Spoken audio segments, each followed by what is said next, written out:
અને કોકોનટ ગ્રોવર सिर्फ प्रोडक्शन के लिए नहीं, गोवा की ब्यूटी अल्सो यानी कोकोनट प्लांटेशन में है।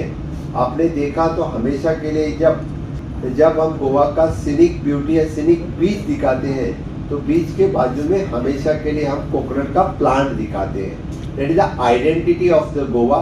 ये हमें सबके लिए मालूम होना चाहिए और वही आइडेंटिटी हमें आगे भी रखने के लिए जो सजेशंस हमें आईसीआर के टीम ने दिए हैं, मुझे लगता है कि अभी 50 साल के ऊपर का प्लांट हमने रिमूव करके वहाँ नया प्लांट ग्रो करना बहुत ही ज़रूरी है। अनलेस एंड अनटिल हमें जितना प्रोडक्शन मिलना चाहिए वो प्रोडक्शन नहीं मिलेगा। तो मेरे हमेशा स्पीच में कहता हूँ, हम कोकोनट हो या कैशू हो, जो हमारे परदादा ने किया था, दादा ने भी नहीं, परदादा ने किया था, वो अभी हम उसका बेनिफिट ले रहे हैं।